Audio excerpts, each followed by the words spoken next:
Good morning, everyone, and welcome to the 7th webinar of the New Economy Summit. This morning, I'm feeling so honored to introduce an amazing woman that is an extraordinary leader in marketing. Judy Sahay. She is the founder and managing director of Crowd Media Group and a group of 3 award-winning companies. She has over 8 years of experience in digital marketing, strategy, content, influencer marketing, and growth hacking. Judy was named Australia's top 50 influencer and top 100 media powerhouse. Amazing. She also has several awards, and she is an industry leader. She is also a co-author of 3 books. So I would like to encourage everyone to welcome Judy. Laurent, thank you so much for this amazing introduction. I'm super excited to be here today with everyone and share with you my passion, which is marketing. The next 40 minutes, I'm going to share with you lots of tips, tricks, and hacks. So definitely, if you got pen and paper handy, get it ready. We're going to take lots of notes today. If you have any questions, please shoot me a question in the chat box below, and I'll try to answer it as I go, or otherwise I'll be answering it at the end of the presentation.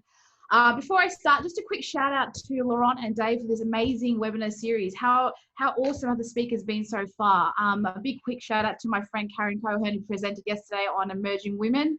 It was fantastic, and I highly recommend you guys go and check out her presentation. I've got a dear friend tomorrow speaking, Marcus Cora, on the topic of sales. So highly recommend you guys tune into these 2 amazing speakers that I know of, and so many other speakers to come. So definitely, just check them out.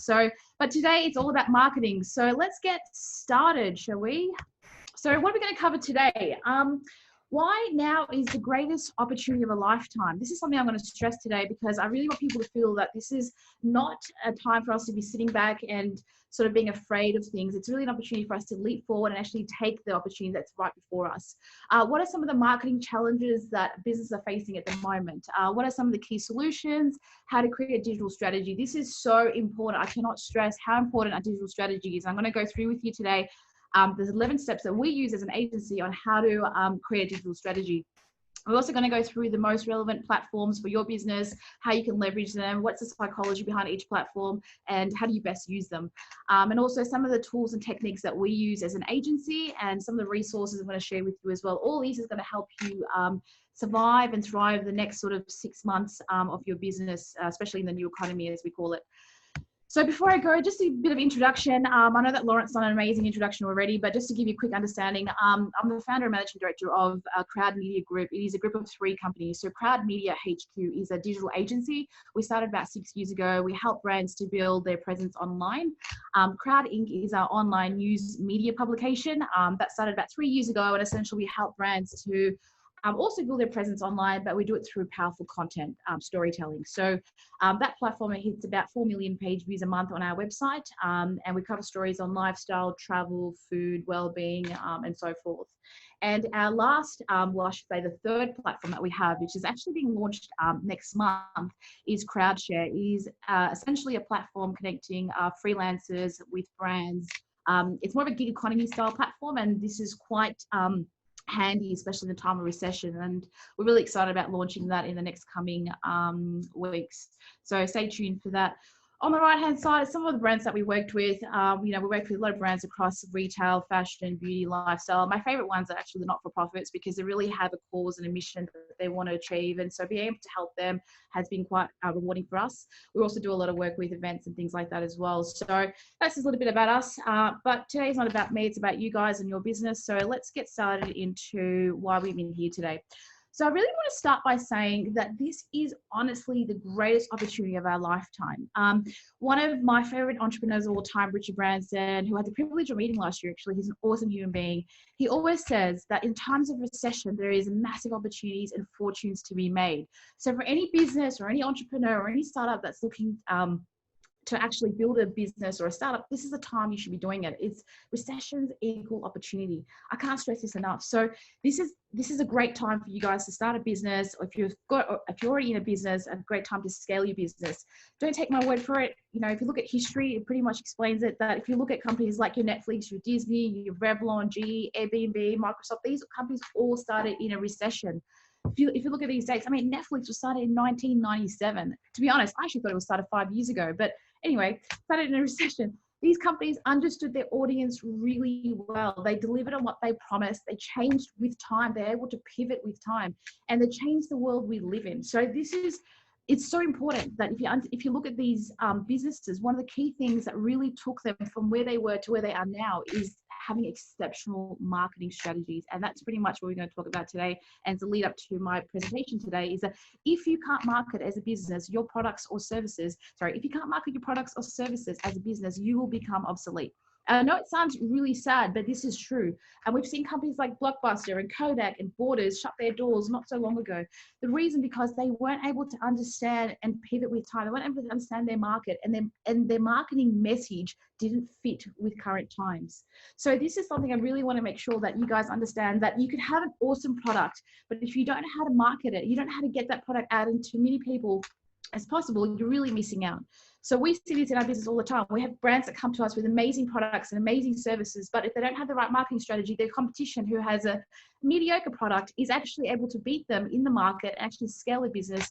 And we see this all the time. So I just really want to make sure that marketing is so important if you're running a business. And it doesn't matter what type of business you are, whether you're B2B or B2C, it is important, so much to the point that it's going to make or break your business. Okay. So what are some of the challenges that we hear all the time? So this is really interesting. So as a business, we hear lots of things, and I call these more excuses than anything else, but let me quickly go through some of them. So the first one we hear all the time is, I don't have a marketing budget. Well, this is sometimes true, especially in times like COVID. People don't have a lot of money to spend on marketing. I get that. But today we're going to be talking about things and strategies you could do that you don't have to actually spend a lot of money on. So I'm not getting enough traffic. This is something that we hear all the time, or getting traffic, but no one's actually buying from us, or no one's actually seeing what we're trying to do. So that's another thing we can go through today. Attracting the wrong customers. Yep, that happens. If you don't know who your customers are, you will attract the wrong customers. I can go through that in a minute as well. People not ready to buy now. So they are ready to buy, but probably 3 months down the track, they're not ready to buy now. And obviously, as a small business, you want cash flow right now. You don't want to wait for the next 3 to 6 months. People always want a discount. Yep, I get that. Human beings are always looking for a discount here and there. Social media doesn't work for my business. Oh my gosh, the amount of times we've heard this is insane, that social media doesn't work if you don't have a strategy. And I'm going to go through that with you in a minute as well. But if you do have a strategy, I guarantee you that social media will work, and there's always really good results you can get from it at very little cost. There is so much competition. Yep, there is always going to be so much competition. So you got to find a way to sort of niche out. And my marketing simply isn't working. So we hear a lot of these, and we're going to address some of these issues today. Look, just to give you a quick understanding of where I'm going with this, is that the solution that we recommend, the solution that could actually pretty much fix most of these problems, is that you need to have a digital media strategy. This is so important. This is a roadmap. It is essentially a blueprint to where your business could be or should be, essentially, right? So you need to create a digital strategy. And most of my presentation today is about the point number one is how to create a digital strategy. Number two is understanding the digital platforms. You need to be able to understand the psychology of each platform. Facebook is very different to Instagram, it's very different to Twitter and LinkedIn. You cannot use the same piece of content on every single platform. And the times of these platforms are really different, when you should post and when you shouldn't post. So you really need to understand the digital platforms really well to be able to leverage those platforms to help your business. And lastly, tools, automations, and systemization. I just love the fact that there are so many tools out there that could really give you sort of shortcuts to your marketing that maybe you might not be aware of. And as an agency, we use a lot of these tools that I'm going to share with you today as well. Okay, so the strategy part. All right, so this is step 1 of step 11. So there's 11 things we're going to go through today. So if I'm running too fast, or I'm speaking too fast, just leave a comment and I will answer your questions or slow down, whatever it is you want me to do. So let's start with the why. So the why is so important. The why is essentially, why do you exist as a business? This is not about making more money or anything like that. That's a byproduct. That's a result. And, Marcus will talk about this more about it tomorrow. For me, it's more about why is the purpose? Why do you exist? This is really important. And the best person who explains this really, really well is Simon Sinek.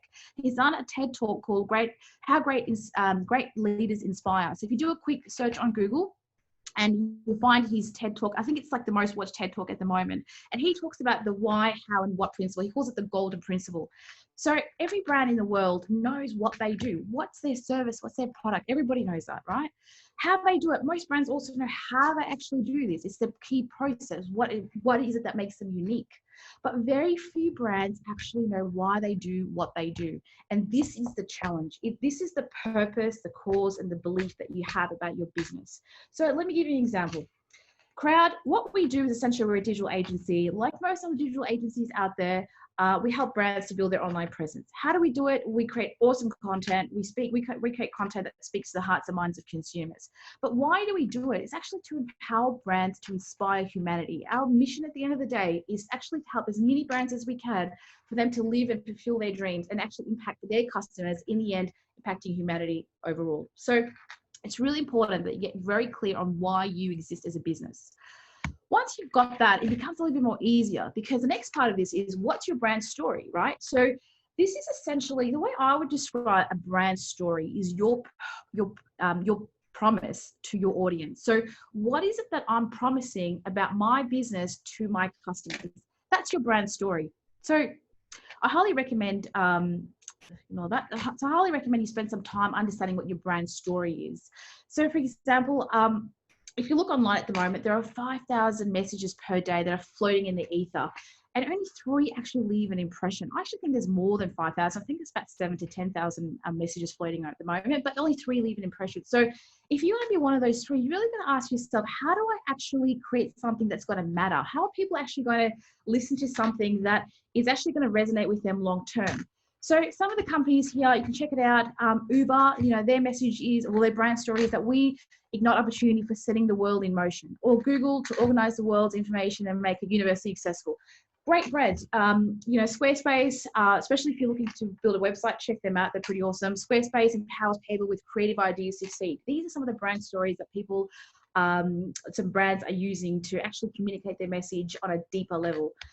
Once you've got that, the easy part is defining your goals. Now, you'd be surprised the amount of businesses out there that actually come to us without any goals in mind. They want to build their brand, they want to generate leads, but how do you actually do that? You need to have very specific goals on how you actually want to create your social media strategy. So yes, you can use the SMART principles, be very specific and have a measurable task, and it's attainable and all that sort of stuff. But generally speaking, the 3 main goals that business come to us is that it's brand awareness. They really want to build their brand online. They want to build it online and offline as well. So the brand awareness part is really important. What are the platforms that they need to use for that? So you need to actually start chunking this down. So I'm going to go through this with you in deeper, but I'm just going to rush through this at the moment because we might run out of time. The second part is lead generation. Everybody wants leads and sales and bookings and things like that. So inquiries. So that's a really big goal for a lot of the brands that come to us. And the third part is community management, customer retention. What is the point of getting all these customers on board if you can't nurture them, you can't retain them, they leave you for your competition and so forth. So being able to manage that community and grow that community is super important. So if we have time at the end, I'm going to go through each of these 3 steps with you in detail. If we don't, then send me an email at the end of this and I will shoot you a PDF or a link that I've created earlier that could give you some value on that. So the fourth part of this whole strategy is actually creating an audience persona. Let me tell you, everybody is not your audience. We hear this so many times. Brands are like, everyone's our audience. Let me give you a perfect example. We have a client at the moment that he sells premium chocolates. They're artisan, handcrafted, natural ingredients, beautiful chocolates. They're a bit high end. And when we asked him, who is your perfect customer? Who is your audience? He said, everyone's my audience. Everybody loves chocolate. Yes, you're right. Everybody loves chocolate, but let's dig into this a bit more. Who are buying from you at the moment? And we found out that 50% of his chocolates are dairy free. So most of his customers are actually vegan. So if you think about it, if we spent $1,000 on an advertising campaign on everybody to market chocolates versus spending a very specific marketing campaign on vegans who love chocolate, who actually love his chocolate, it's far more effective. So what we really need to do is we need to really get to the root of who our audience are and what's our audience persona. So we need to create this. This can be a very tedious process, but we'll highly recommend you actually spend some time on this. So I'm going to run through really quickly how you can create an audience persona, but I can go through it with you a bit more in detail if you like. But let me just run through it. So if you're a business, you already run a business, and you already have a customer base. Your audience persona is essentially just have a look at your current audience, right? So have a look at your current customers. What's their age group? What's their location? What's their income? What's their buying behavior, their interests, their lifestyle? Are they married? Are they divorced? Are they retired? Are they looking for new opportunities? Are they got high discretionary income, etc.?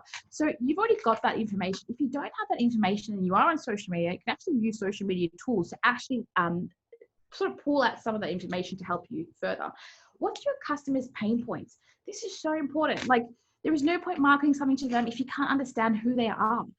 So what are the problems that your customers are trying to solve right now?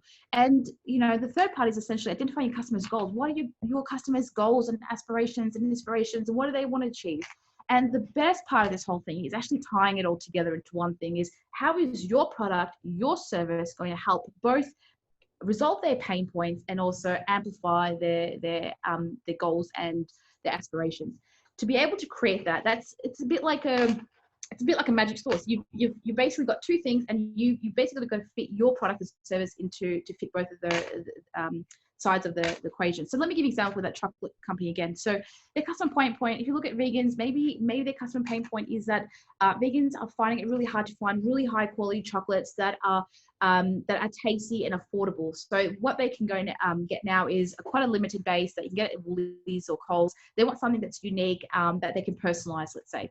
The customer, the goals, the aspirations they want to achieve is that they want something that is affordable, but they want something that is easily accessible. They don't have to line up in Woolies to go get vegan chocolate that doesn't are desirable, but they want something that could actually go in line with who they are as a person. And especially if there's someone likes customization of chocolates, this particular customer allowed you to customize your own chocolates as well. So you need to look at those things and go, okay, how do I create something that does both things? So it takes away the pain points and also helps them with achieving their aspirations. So through sitting with him and understanding the customer portfolio, we can actually pick certain market segments. So that's one market segment, and there's about another 4 or 5 that you can pull out of that one brand. So something like this is something I highly recommend you spend a bit of time doing this for your own audience. Let me tell you, everyone is not your audience. So you need to get very clear on that and actually start breaking down your audience segments. So this is an example of an audience persona, what it looks like. I'm not going to go into this, but this essentially you can look at their goals, their frustrations, and what technology they're using, their personality types. Are they introverts? Are they extroverts? Because if you know your customers on a deeper level, you can market to them on a personalized level. And that is so important, because in 2020, the marketing is all about personalization. If you don't understand your customer, forget it. You're not going to be able to get their attention. You're not going to be able to win them over as a client. Once all this is done, this is the fun part. It's the customer journey map. This is something that a lot of brands actually don't do, and I'm really surprised as to why they don't do it. The main question is, how are your customers finding you online? So where they're first finding, are they going onto Facebook and they're coming onto your website? Are they going to your website directly? Are they finding you on Google search? Are they finding you on an email marketing campaign that you have? Where are they finding you? And once they come onto your website, what are they actually doing? How are they actually going from, entering your website on the homepage all the way to going to a shopping cart? What's the journey like? For example, are they are they chatting with you on live chat, or are they talking to you on customer support? Are they sending you Facebook messages? Really understand what your customers are doing and how they're interacting with you. One of the creepiest tools I have ever seen is a tool called Hotjar. It is really, really creepy, because what you do, it's this little plugin, and you can put it onto your website, and you can actually monitor how your audience are going from entering your website to what they're doing in terms of which tabs they're clicking on, how they're getting across your website. It's a really in-depth analysis in real time that you can see what your average customer or prospect is doing on your website. So I highly recommend look at Hotjar, HOTJAR.com. The second thing that I love with customer journey mapping is understanding where your customers go before they come to you and where do they go after they come to you. Because this is really important for you to form joint ventures, especially in time of COVID, where you don't actually have a massive marketing budget. You really want to be forming all these joint ventures. These are potential partnerships with brands that have the same customers that you have, but they are non-competing with you. So let me give you a really good example. So we have a wine fridge company at the moment that serves high quality premium wine fridges. His customers come to him because they have really expensive wine. So $300-400 bottles, $400 bottles of wine. Now, if you know anything about wine, you do not store them at room temperature because they get spoiled. So you need a wine fridge. So if you look at that particular customer segment, they love wine, they're high discretionary income holders. They bought all this wine. Now they go to the wine fridge, then they need a wine fridge. They find our client online, they do business with him, they buy a wine fridge. But if you look at the stuff that they do after is that they go on wine tours, they buy caravan sets, they buy glassware. So by understanding where your customers go before and after, you're also able to form a partnership with those other things. So for this particular client, we're able to form partnership with wineries and wine tours. We've brought in it's like brand collaborations from both sides to be able to help our client increase his brand presence at pretty much next to no cost. So that's a really good strategy that I highly recommend look at for you. Like look at your customers and where they go before and after. And the last point here is, what are the important touch points? So what makes them buy from you in the first place? What makes them leave from you? What makes them come back? This is really important because I don't know if you guys realize when you look at retail that 60% of online shoppers actually leave an open cart. So that means that they have come and shopped with you, but they haven't paid for it. They've got distracted somehow and they've left the place. So what are you doing back to re-engage with those customers? Are you sending them an email marketing campaign? Are we actually going back to them and telling them, hey guys, you left 2 or 3 things in the cart, we're going to give you 10% off when you close the deal today? Like what mechanisms and processes do we have in your website currently that allows you to track what people are doing? When are they leaving? And if they do leave, what are the remarketing techniques that you have on your website? For example, if someone's come onto your website and they've left your website, what Facebook retarget marketing techniques do you have to bring them back to your website? So these are all really important things. I can go through it in detail, but this is when you're doing your customer journey mapping, think about the architecture of the customer journey on your website. So once you've done all that, number 6, identify your key marketing channels. This is really exciting. Let me tell you, every single social media platform is not your platform. You should not be on every single platform out there. We get this asked all the time that everyone's like, you know, my competition is on every platform, so I need to be on every platform. No, that's wrong. What platform should I need to be on? Look, let me be really, just to give you an understanding how we do this. If you're a B2B or a B2C client, so let's say you're B2C, you're business to consumer, you've got a lot of consumers that you're dealing with. The 2-3 main typical platforms is your Facebook, it's a discussion site, Instagram, it's an aspirational site. And, you know, we do recommend having a look at TikTok. TikTok is quite new. A lot of brands are embracing it now. But a few years ago, it used to be a site for 12-year-olds. But a lot of, I would say a lot of entrepreneurs are actually embracing TikTok, and I highly recommend you guys check it out. But if you're a business that's selling, you know, if you're an architect or an engineer and you're in the B2B market, there's no point really for you to be on TikTok or Instagram. I mean, Instagram could work if it's showing designs and stuff, but your main target market are going to be on Twitter, they're going to be on LinkedIn, and you might get a lot more value from doing an email marketing campaign, let's say. So you really need to understand, you need to be on the platforms where your consumers are, your audience are. So I don't recommend you choose every single platform because it's really time consuming and you really need to understand how to strategize your content for each platform. They are vastly different and they're used differently. So choose the best, you know, few platforms that work for you, where your audience are, and then go with them. So once you've done that, it's time to develop your content strategy. Let me tell you, creating content is super easy, but getting attention is really hard. Let me say that again. Creating content is really easy, but attention is super hard. This is something that we get asked all the time. People are like, we have so much content, but no one's seeing our content. I'm like, yeah, I hear you. But let me explain why. In year 2000, the average attention span of a human being was 17 minutes. In 2020, the average attention span is 7 seconds. In fact, I actually think it's less than that. So in 7 seconds, they're going to decide if they're going to keep listening to you, they're going to purchase from you, or they find you interesting, or they're going to stop the conversation. So how are you going to make them stop, think, and read in 7 seconds? It's really, really hard.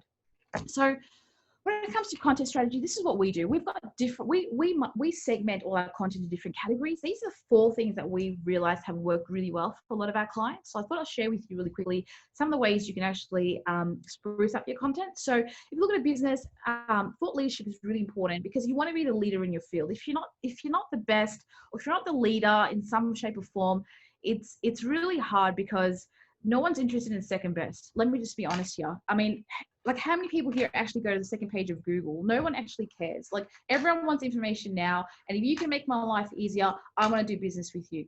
That's how it simply works. So if you look at thought leadership content, it's an opportunity for you to show industry knowledge. Even if you're a B2C or a B2B, you can show knowledge about your industry.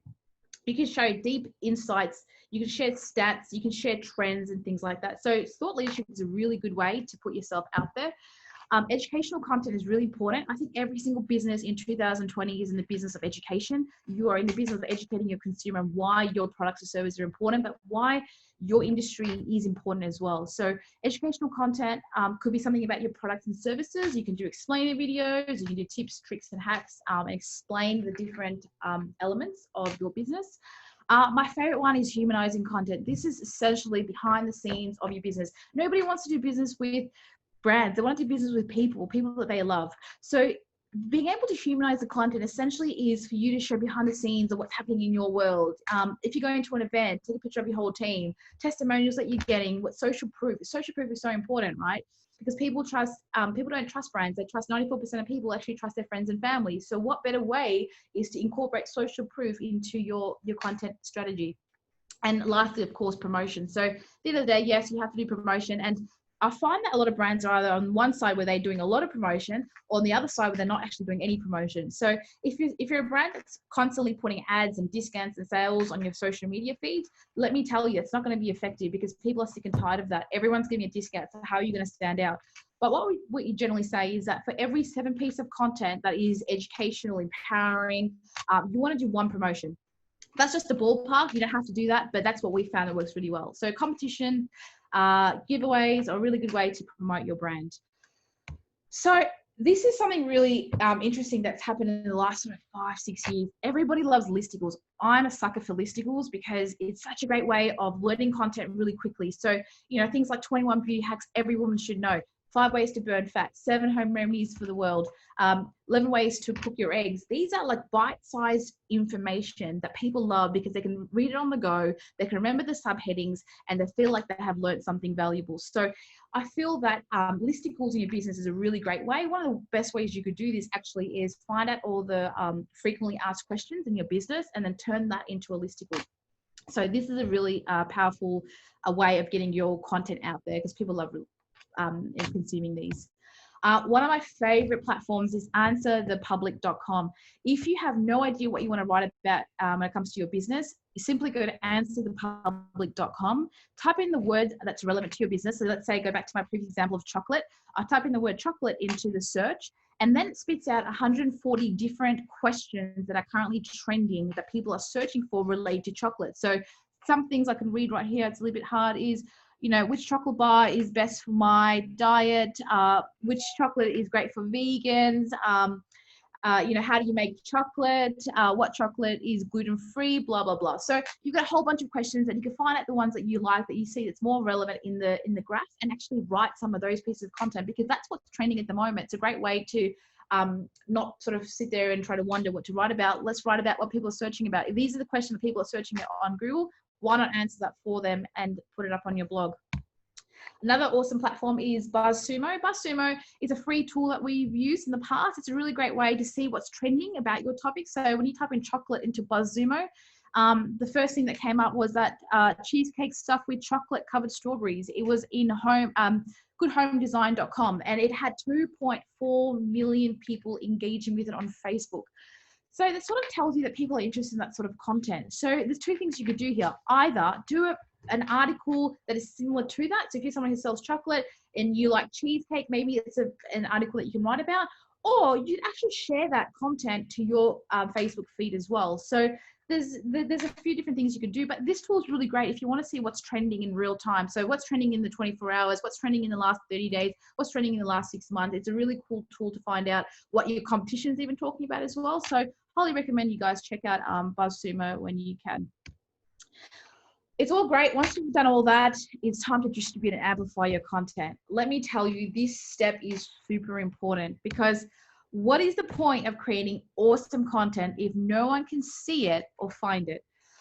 This is what I describe as sometimes when brands spend a lot of money creating a billboard and they put this billboard in the bush.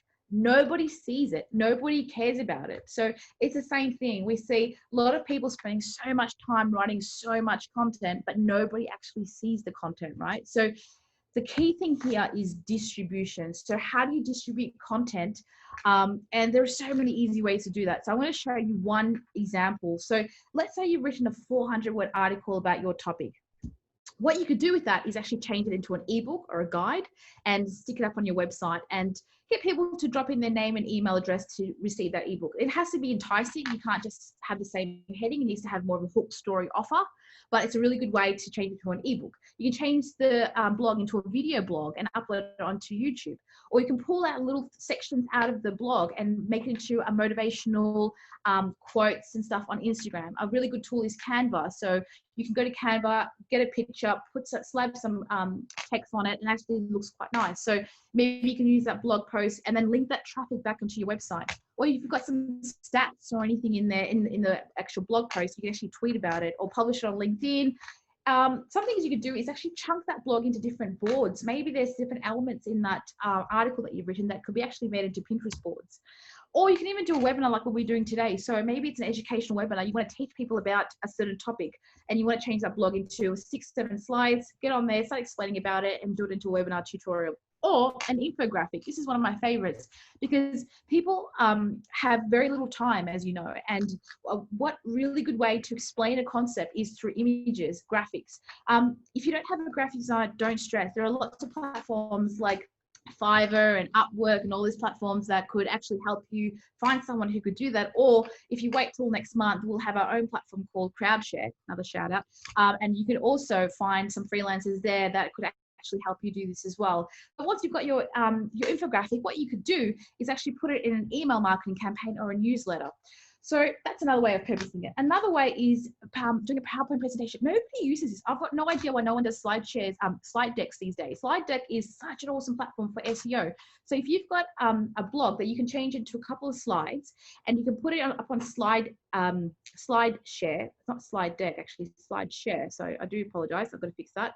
What you could do is essentially put it up on this platform, and when people are searching for that particular topic, it actually comes up. It's actually ranked quite high, very much like Pinterest as well. A lot of people don't realize that Pinterest actually has really good SEO capabilities inbuilt into it. So people can click onto a link or read something from Pinterest and go directly to your website. It really helps with ranking your website on Google. So SlideShare is something I highly recommend that you look into. Guest blogging is awesome. It's basically sharing your blog content and guest blogging with other people's blogs. There are 200 million blogs out there at the moment. So there's plenty of opportunities for you to be guest blogging. I'm going to show you a couple at the end of this. An opportunity to also change it to a podcast or an audio. I don't recommend getting into a podcast for the sake of changing a blog to a podcast, but I recommend actually doing some guest podcasting to start off with. There's so many different podcasts on at the moment. I recommend getting onto someone's podcast and sharing that knowledge and wisdom as well. The third thing you can do with the content is actually content syndication. This is something that's it's not widespread in Australia, very common in America though. Essentially there are platforms out there that will take your content and they'll distribute your content to other people's sites, but then you also have the opportunity to get their content and share it on your site. So it's a bit of a sharing activity, but you both, some sites are free, some sites you have to pay for. News 360 is a pretty cool, it's a pretty good one. And the other one is Happiness as well. So check those sites out. They will help you with amplifying the content. The whole idea of this is that imagine doing one post, one article, and you've pretty much made 12 different things with that one article. The purpose of this is to grab all that traffic back onto your site where you have a call to action. So there's no point writing content. So going back to our goals at the start of the session today, it's all linked to those 3 goals that you have, or the 4 goals that you have. Every single thing you do in your business has to be driven, has to be measured, and so forth. Once you've done all this content stuff and all the content planning, now you've got multiple channels, multiple content streams, so many different deliverables, different deadlines. And so this is, it's a massive headache, because if you don't plan this and you don't actually create a content calendar, you're actually going to be really confused, because you don't know when to post what and what to, what goes with where, and the same post doesn't go on every single platform either. So you really need to have a content calendar in place. This by far, honestly, is the most tedious exercise, or the tedious thing that we encounter in our business, but it's something that has to be done. So we've spent almost 6 months developing our own content calendar template. So I'm happy to share that with you guys today. So if you send me an email at the end of this, so I can give it to Laurent and he can flick it through. It's basically a really comprehensive spreadsheet that allows you to pull data and track different results and things like that. So that's a really good thing. So if you want something very high level, look at the example I've got in the slide at the moment. So you're just basically putting your columns of the different platforms that you have, and then you've got the dates that you're going to post them and what you're going to post them and what are the links are and what are the pictures are and things like that. So you can make it you can make this as detailed as you want, or very high level, depending on yourself and your business. Once you've done all that, you can actually schedule some of these things in. So you'd be surprised. A lot of brands actually don't even know that there are scheduling tools and managing tools out there that manage everything for you. So as an agency, we do quite use a lot of these tools. There are scheduling tools like Sked Social, once called Schedugram, and you got Buffer, Hootsuite, Falcon, Sprat Social. There are so many out there. But my favorite that my team uses is Sked Social, because it allows you to actually schedule in your Facebook, your Instagram, your LinkedIn. And there are some limitations with the other ones. You have to go through each one of them to see which is the best one for you. But personally, I found that Sked was really good. It is slightly expensive, but it does the job, and it really gives you deep analytics and insights. And that's the reason why we use these platforms. Once you've done all that, it's time for you to measure and manage. There is absolutely no point in doing anything if you can't measure, because if you can't measure, you can't manage. It's that simple. So I don't want to go into these metrics too much today, but essentially we have no shortage of data available. The actual platforms themselves give you a lot of information about, all the key metrics I have on the slides here, but also the third-party platforms that I mentioned earlier give you a lot of information as well that you can actually use to help you understand where your campaign is and where it's working, where it's not working. So things like reach, which is the overall impressions and reach that you have, like your how far your message has reached across the different platforms, the interactions, your engagement. You really want to have an understanding of the influence. So influence is essentially the people that are interacting with you. What is their influence and their ability to influence their audience? Share of voice is essentially looking at the elements of where are you placed in terms of your competitors. What's your voice like compared to someone else in the market as well. Audience growth is the percentage of how quickly your audience are growing. We find that generally that you could have 2-3 million people following you on Facebook, but you might have only like less than 0.01% of people engaging with you. Since Facebook went IPO many years ago, it's a really pay to play ground, so you really need to be paying for advertising. The organic reach isn't as high as it once was. You're also looking at your website traffic, your volume of traffic, who's coming to your website, when are they coming, how long are they staying. These are all important analytics tools that you can use, which is, something like that, you want to use Google Analytics, and it will tell you a lot of information about how long they're staying. There's a heat map you can look at as well. Sentiment is really important. This is really about how people feel about your brand. Are they sad? Are they happy? Are they empowered? Are they disempowered? It's a really good indicator of where people are at. The volume of sales, obviously, that's a metric that you can look at conversions on your website.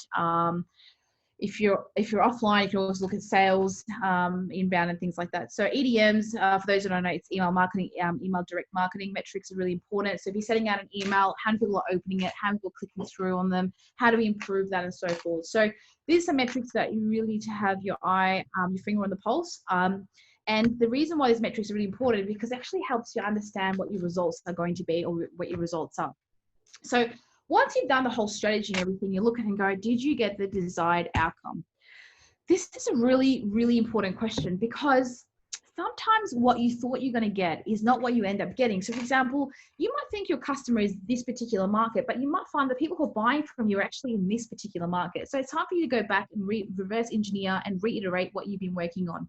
So for example, you might say, you know, we've had clients that actually came and told us that their target market is from 20 to 40-year-olds. So we split test that and go, okay, we'll do one for 20 to 40-year-olds. We'll do one for 30 to 50-year-olds. We'll do one for 40 to 60-year-olds. So we can split, if you go onto Facebook, you can actually split test so many different segments, so many different ad campaigns. So it is a really tedious job at the start, but once you actually know what's working, what's not, you can actually go and understand the metrics and retweak it and try again. So what we always recommend with brands, when you're starting out on advertising and things like that, if you've got $1,000 budget, don't spend $1,000 on 2 campaigns. Spend that $1,000 on 20 different campaigns. See what's working. The ones that are working, continue advertising, putting more money into. The ones that are not working, let's change it. There's absolutely no point in sitting there. People used to say to us all the time, we spend all this money on marketing, we don't know what's working, but we know that 50% is working, so we're going to go with that. But what 50% is working, no one has any idea.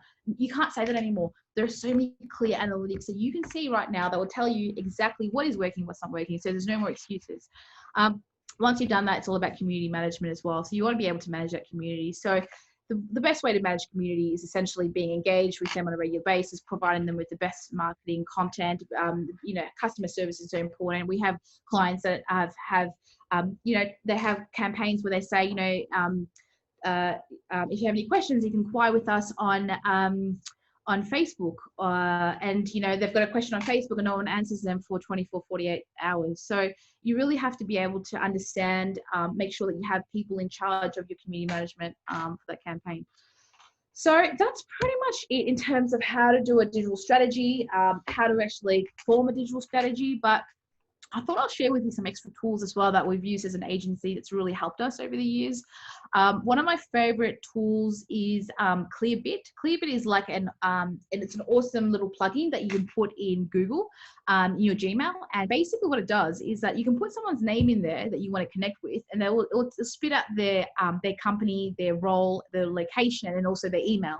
The reason why this is really important is because let's say I want to get in contact with someone who is the CMO of Marriott, and I don't know who they are, but I'm going to do a cold email to them. I'm going to introduce myself. One of the best ways to find that person is to actually go onto LinkedIn, type in Marriott and type in CMO, and you generally find the person's details, but I don't have their email address and I want to be able to find their email address. I can go into Clearbit, type in their name, and there comes their email address. It's pretty accurate. I highly recommend you guys check it out. If you're doing any marketing, email marketing campaigns, it's a really good tool to have on your side. The other one, like I mentioned earlier, is guest blog. Guest blogging helped us tremendously 5-6 years ago when we started in the industry. We really wanted to share our knowledge and with many people as we possibly can. So we're contributing a lot of content, a lot of blogs, and you'd be surprised because a lot of blogs after them and link that traffic back inside. So one of the best ways you can search where to actually guest blog is to actually do a Google search and type in guest contribution or guest blogging, and this will help your industry as well. And this is going to help you with finding the right publications to contribute to. Send me an email at the end of this, comment chat below.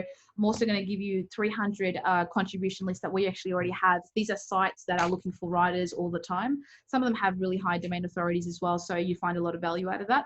Well, I can send it to Laurent at the end of this and he can flick it around so you guys can have a look at that. The number 3 is guest podcasting. I mentioned really earlier. This is a really cool way for you to share content, but if you are starting out, you don't want to start your own podcast, but you want to get your brand out there, there are 27,000 different podcasts on this platform that I heard. I'm going to double check that number, but I think it's 27,000. And essentially what it is that you can go onto this side, you can actually pair it with people in your industry, and you can actually start sharing content with them. So you can be a guest on their podcast and you can share value and then drive that traffic back onto your website. So check it out. Number 4 is video marketing. This is, oh my gosh, I can't stress how awesome this tool is.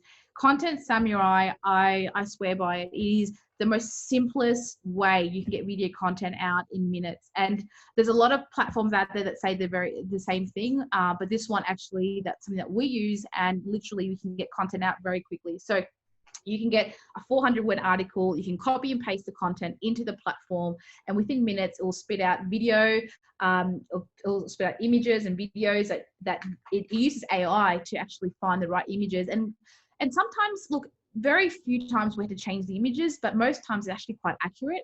And then you could basically add music and press done. And within about 2 minutes, the whole video is done and it's ready to go. So you can actually share it across your different platforms on the video as well. The reason why video is really powerful is in 2020, every single business should be doing video marketing, because video actually is the cheapest way of getting the most amount of clicks and the most amount of eyeballs on your product. So I highly recommend you check out check out Content Samurai for your videos. The other thing is influencer marketing. Look, I didn't really talk about this too much today. Influencer marketing is super powerful because 94% of consumers don't trust their friends and they don't trust their brands, they trust their friends and family, and influencers sort of fit in between that. And influencer marketing has been really popular in the last few years. The challenges with influencer marketing is finding influencers that are most relevant to your brand, that are actually going to deliver, they have a high engagement rate and actually going to deliver. Most times you can't actually see what their engagement is. I can tell you a little trick that I know that you can't see likes at the moment for people's accounts, but if you go onto your desktop and type in their URL, you can actually hover your mouse over each of the posts and actually see what the likes and comments are. It will give you a number. So Instagram influencers, the best way to find them is actually on Instagram. You can actually type in a particular hashtag, so most relevant to your business, and then you can find a list of them and sort of engage with them directly. If you don't have the time, like most businesses, you can go to platforms like Hyper and Scrunch. They allow you to connect with influencers, and they also help you to run campaigns on their platforms. Some of them are free, some of them are a bit expensive, but you got to see what's right for you and really find the influencer that's going to best match your brand. We see a lot of people getting influencers for the sake of the followers and the likes, but they don't have the audience that you actually need. So be really clear on who you're targeting and who they're most influenced by. So I would reverse engineer that the other way, rather than finding influencers and trying to see who their clients are and trying to mix them, trying to get them to like you guys. I would do it the other way, look at your customers and see who they are following and who are they influenced by, and then try to approach those influencers to help co-create content with your brand. So check out those platforms as well. Number 6 is some listening tools. Look, listening is so important. I don't see a lot of businesses doing this, but you really want to have your finger on the pulse of what's happening in your business, your industry. So tools like Hootsuite, AdView, Review Tracker, Talkwalker, that's the sample that I have in there, allow you to listen into conversations about your customers, your competition, things that they're interested about, you know, what they're worried about, their concerns. It's a really good way when you're doing a customer persona to actually listen into your customers. This is a really good tool you can use. Some of these are free, so I recommend that you have a look at that. It also tells you sentiments as well. So sentiments are like, you know, how they're feeling about particular brands and things like that. So check it out. It's a really cool platform. You don't need to be using it every day, but it's really good to be checking it at least, you know, once or twice a month. Number 7, this is one of our favorites, is a lot of brands, you know, love to be in the media, get a lot of publicity and things like that. There are 2 platforms that you could sort of do that, is Sourcebottle and Harrow. Harrow stands for Help a Reporter Out.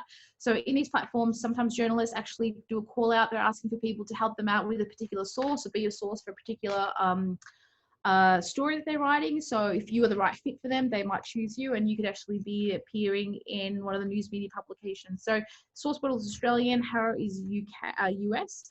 Both of them could help, but to be honest, in our business, we actually just, if we want to get into the news or the media, we just approach journalists directly. And there's a database. If you go to ourcommunity.com and if you click on journalists, you'll be able to find a list of all the journalists in Australia. Now, I don't think they've updated that list since last year or the year before, but you can at least get a couple of journalists for your industry as well. And you can it's broken down into industry. So you can find the right journalist for that particular publication in that particular industry as well. So we generally just send them a press release. It gets through to them. Number 8 is chatbots. I can't tell you how awesome these are. It's increasing engagements and decreasing churn. This is so important because last year, they found that 69% of people actually use chatbots when they're making a purchasing decision. And of that, 70% of chatbots actually delivered what they said they're going to do. So there are some things that chatbots can't deliver on, understandable, but most things they can. And the questions that most brands get are very similar all the time. So I highly recommend you look at some of the chatbots for your website. You want people to make a decision then and there. So you don't want people to go and send you an email or maybe call you up in a couple of days because they would have forgotten about you. You really want people to make a decision on your website. So if they have a question, you have a chatbot set up on your website. It just makes your sale a little bit easier. The main ones are Intercom and Chat Fuel, but my favorite one actually is your Facebook Messenger. It could be made into a chat. So that's a really good integration that you could use. And some of our clients have been using that and it's been really effective. So chatbots, have a look at that. Look, email marketing, it really didn't go into it today, but email marketing is super, super powerful if you do it right.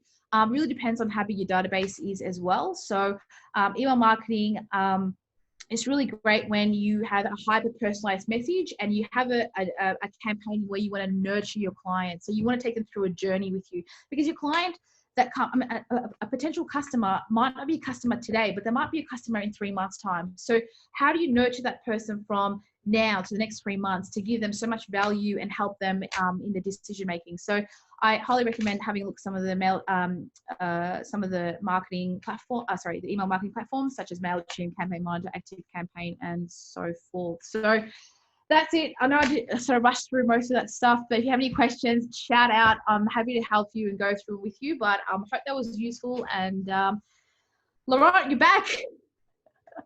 Thank you so much, Judy. Amazing, extraordinary, so much golden nuggets and tools that you share. Thank you so much. There is plenty of questions, and I'm just worried about the time, so we gotta get on it. I'm gonna read through the first question. What are from Payun? Thank you. What are the conditions in a recession that allows a business to become exceptional during this time? Look, I think the main thing here is for a company to be exceptional. It's really about going back to your strategies. What do you stand for? What's the story that you're telling? Because people sometimes may not have the money to purchase from you, but if they are convinced in who you are and what you do and why you do it, and they believe it's the values of what you have and the values of who they are as a person aligns, they will buy from you. So when it comes to recession times, it's not about the money. People don't have money to spend. So it's really about going to core beliefs of who you are as a person, what your business stands for, and going back to that why that I spoke about earlier. So I think if you hone on to that, it's definitely going to help you during a time of recession. Fantastic. Thank you. A question from Robert. Is all marketing based on cost per conversion? No, not at all. We have a lot of customers that come to us that don't actually want sales. All they want to know, all they want is brand awareness, which sometimes is quite surprising for me. So it really depends on the individual person. So for example, let's say you are a business that's starting out, you really want to get the most market share. So for them, it's all about getting brand awareness more so than actual getting sales at the start. So it's not about conversion, and conversion could be different metrics for some people. So for example, our conversion could be, we want to grow our email database from like 1,000 to 2,000. So if we do that, that's the conversion metric we have. So conversion doesn't mean sales, but every marketing effort needs to have a purpose and goal. So it really comes back to what your main goal is before you start, and that's how I would measure it, what conversion is. Fantastic. Thank you very much. Judy, another question from Payun, but I think you mentioned and will communicate. She said, Judy, is there a structure to formulate a social media strategy? Do I have a structure? Yes. Is there a structure? Yeah. So what I went through today is really the structure that we use as an agency. I mean, it depends on the client as well. We have lots of different campaigns that are quite complex. So, some of the structures are a bit more detailed. The higher level structure of, what I went through today is pretty much will help you sort of map out your strategy for your campaign. But if you like, if I could send through a couple of PDFs or a couple of resources that could help you also, that when you are planning your strategy, it can give you a bit of a structure as to what sort of content you can put here, what sort of blogs you can put there. Because when you look at content marketing as well, I didn't really mention that there's a time for a lot of things. There's a specific time when we post content, things like that. So in terms of a structure like that, I can definitely share that with you. Very good, very good. Thank you, Judy. A question from Cathy. Is LinkedIn advertising effective? Look, LinkedIn advertising is super effective, but LinkedIn advertising is very expensive. Out of all the platforms that we use, LinkedIn advertising is it's very expensive. So we don't recommend it unless you have a budget. Sometimes leads can be about $40, $50 a lead. But LinkedIn advertising, it goes back to your platform as well. If you're a B2B client and your clients are all on LinkedIn, then trying LinkedIn advertising will be highly effective. With LinkedIn advertising, you also target like CEOs, CMOs. You can target specific to demographics and also their positions. So sometimes it is very effective, but everything we do is that we test and measure. So we start with a smaller budget, like say $1,000, and then we use that $1,000 to test different platforms and see what's working. And then we reiterate that depending on what the traffic is. Perfect. Thank you. Another question from Robert. Is copy and advertising words really that important? Oh, yeah, look, I mean, so marketing is different to advertising. I'll just break that a bit. So if you're looking at copy, to answer your question, copy is important, but the copy is important when it's with the right person. So when you've got the copy that actually speaks to the hearts and minds of a consumer, so it's evoking emotional sort of emotional desire, then yes, it's very important. I mean, copy is important generally, but I would say, look, if you don't have great copy, no one's reading it, no one's taking actions, no one's doing anything about it, it doesn't really work. Like we see campaigns that spend $1,000 on advertising campaign, but their copy is rubbish. It doesn't spark curiosity. It doesn't excite me. So because there are millions of messages floating every day, you need copy or you need content that's just going to go, wow, what on earth is that about? So you want something that's going to stop them in their tracks almost. That is not the same as everybody else. You want to be so different. And sometimes going the other way can be a little bit dangerous, but I find that I'd rather be on the edge than be with everybody else. So to answer your question, yes, copy is important. I would say the subject heading is more important. And the best way to do it actually is, there's a formula, we call it hook, story, offer. So hook is you need to grab them with your headline, and then you tell them a compelling story as to why they should listen to what you want to do, and then you give them an offer at the end of it to get them to come on board as a client. Very good, very good. Amazing advice from Judy. Thank you so much. And another question from Kathy. How much should I spend on Facebook advertising? Yeah, look, it's a really interesting question. Let me tell you that this is the best time to be spending on Facebook advertising, because since COVID, the actual advertising dollar has dropped a lot. So it's actually dropped by 31%, which is amazing. So for example, in the past, if you spent $10 on an ad campaign, you might get 10 clicks, $1 for a dollar. Now for $10, you can get close to about 18 clicks. So you're definitely getting much more traffic now if you spend on advertising. So I can't give you a dollar amount on what you should spend. It really depends on your business. But, you know, it's definitely, the time is now for you to be advertising. But I also recommend that get onto your social media advertising, because in the last 3 months, the content consumption has increased by 61%, which is huge. So customers are more online now than before, so which means that you'll be able to reach them better and it'll be much cheaper for you to reach them. So definitely get onto it. Even try it yourself. We always tell our clients, try it first before you come to us. So try it first. If you have any questions, always shoot me an email. I'm happy to go through your strategy with you and find out what's working, what's not working for you guys, and happy to help you out that way as well. Lauren, also didn't show you, that's the last slide for me as well. So if you can, yes, like that, people, and we'll send to everyone all registrant, all your information.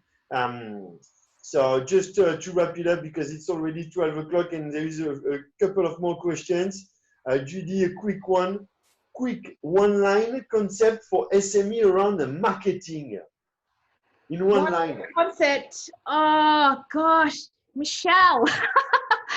Can't really give you a one-liner, but you know, for me, like, it's the concept of my thing is that if you can't market, you will be obsolete. And I think that's the one-liner concept I can give for SMEs. Every single business needs it's a media house. Every single business needs to be able to advertise themselves.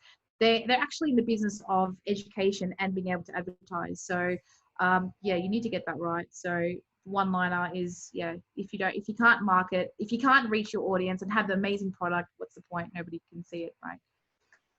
Very good, thank you. And the last question is for Troy. I was not going to miss you, Troy. How long does it take to put? How long does it take to put a digital strategy together? Oh, look, good question. You know, a digital strategy could take, you know, a couple of hours to a couple of weeks, even months. It really depends on the client, how deep you want to go into it. Let's say you've got a big, if you have a big audience and you have 100 different market segments that you need to study, it could take you months. But if you're a small business, a small SME, look, you already know your clients. You already know vaguely who they are. So doing a study and doing a strategy could take you a couple of days. So yeah, I think definitely a couple of days to a really good strategy. If anyone says they can pull strategy in a couple of hours, look, I'll be surprised. So yeah, it takes time, but it's worth it because you need it. So definitely look into it. It is. It is. Thank you so much on behalf of all participants, attendees. Thank you so much, Judy, for this extraordinary webinar. Would you like to say a couple of last words? No, I just want to say thank you so much for the opportunity. I think that the summit's been fantastic, and I think a lot of people are getting a lot of value out of the fact that, you know, this is a new way of doing things. I mean, to be honest, my presentation was something I would also present prior to the COVID, but there's a lot of things in there that's free, which is really helpful with the new economy. I think the speakers tomorrow, my friend Marcus is speaking tomorrow. I'm really excited about hearing him speak about sales, and I highly recommend you guys tune into his at 11 o'clock tomorrow. He's a genius when it comes to sales. And yeah, so I'm really excited about being part of the seminar. And if you have any questions, reach out. You can get me on Instagram at Judy Sahay or on Twitter or on LinkedIn as well. So thank you once again, Laurent and Dave, for this amazing opportunity. And yeah, I'm really grateful. Fantastic. Thank you so much, Judy. And yes, tomorrow, Marcus Cora will be the great speaker of the webinar, and his topic will be selling in uncertain time. So I invite you all to join us tomorrow, and I wish you all a wonderful day. Thank you very much. Thank you.